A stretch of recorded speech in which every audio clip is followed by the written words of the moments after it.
Bonjour et bienvenue dans ce bulletin de renseignement de Stylo News. Aujourd'hui, notre attention se porte sur une série d'événements qui redessinent la carte des menaces en Europe. Il s'agit d'un nouveau front, un front entièrement numérique qui est en train de s'ouvrir. Nous sommes le vendredi 10 février 2026. Notre analyse de ce matin se penche sur une escalade d'incidents cybernétiques à travers le continent ces dernières semaines. Ces événements révèlent ce qui semble être une stratégie de déstabilisation de plus en plus audacieuse et coordonnée. Ce bulletin de renseignement vous est proposé par ProWave AI. ProWave AI développe Stylo Intellops et Stylo News pour vous fournir une actualité basée sur l'intelligence artificielle, disponible à la demande. Alors, que se passe-t-il exactement ? Eh bien, au cours des dernières semaines, une série d'incidents cybernétiques de plus en plus graves a émergé à travers l'Europe, visant des gouvernements, des industries et surtout des infrastructures critiques. Pour commencer, regardons de plus près l'étendue de cette menace numérique. Elle se révèle être à la fois vaste et complexe, et touche des cibles très diverses. Prenons l'exemple de la France. Des attaques ont été menées par de très jeunes suspects, âgés de 17 à 22 ans seulement. Ils ont réussi à pénétrer des sites gouvernementaux et sportifs, et les conséquences sont bien réelles. Cela a mené directement à des vols d'armes. Pendant ce temps, en Autriche, les autorités mettent en lumière une autre vulnérabilité, une vulnérabilité systémique. Le télétravail est devenu une porte d'entrée de choix pour les cybercriminels qui s'en prennent particulièrement aux petites et moyennes entreprises. Et, fait peut-être plus surprenant, un rapport nous vient de Russie. Il révèle que plus de 90% des réseaux d'entreprises du pays seraient eux-mêmes vulnérables à une frise de contrôle totale. Ça dessine un paysage cybernétique très complexe où les menaces viennent de partout, de l'extérieur comme de l'intérieur. Mais l'incident le plus grave, celui qui a vraiment marqué une escalade, nous amène en Pologne.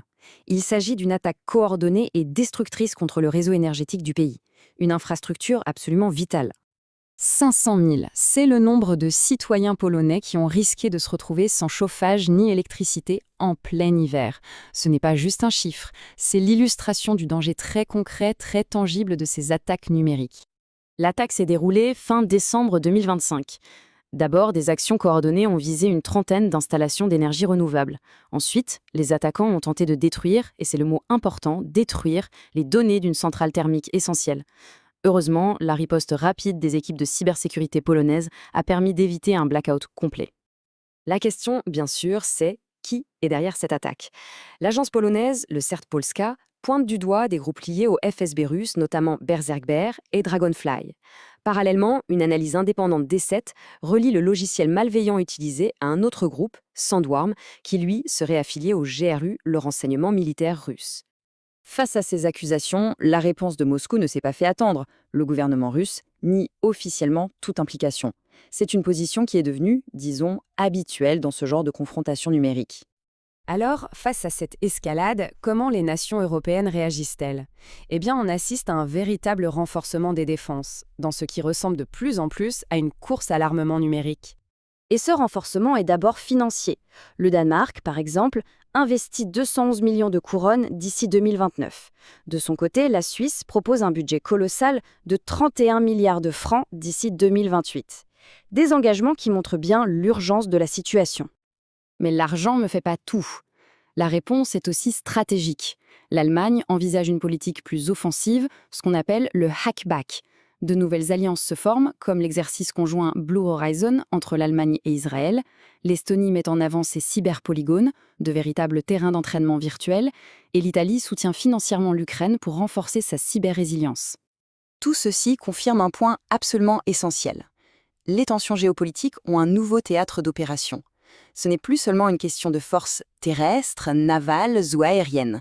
La nouvelle ligne de front, elle est numérique. Les autorités polonaises ont une formule très parlante pour décrire ces attaques. Je cite, « Les attaques étaient comme un incendie volontaire, un passage de l'espionnage à des opérations cybernétiques ouvertement destructrices. L'objectif n'est plus de voler de l'information, mais de détruire. Un seuil a clairement été franchi. » Ceci soulève une question cruciale pour l'avenir. Est-ce que les grands événements internationaux, qu'il s'agisse de sommets politiques ou de compétitions sportives, sont en train de devenir la nouvelle ligne de front ? Eh bien, il semblerait que la réponse soit oui. Il y a quelques jours à peine, l'Italie a annoncé avoir déjoué une série de cyberattaques. Et la cible de ces attaques, attribuée à la Russie, les infrastructures des prochains Jeux olympiques d'hiver de 2026. Tous ces événements dessinent les contours d'une nouvelle ère de conflit. Pour une analyse complète de cette cyberguerre, de ses acteurs et de ses implications, je vous invite à consulter notre analyse approfondie de Stylo News. Elle est disponible via le lien dans cette publication. Merci d'avoir suivi ce bulletin de renseignement. Pour continuer à recevoir nos actualités basées sur l'intelligence artificielle, abonnez-vous à Stylo News sur stylonews.com. Dans un monde où chaque connexion est une porte d'entrée potentielle, la question n'est plus de savoir si la prochaine attaque aura lieu, mais bien où et quand.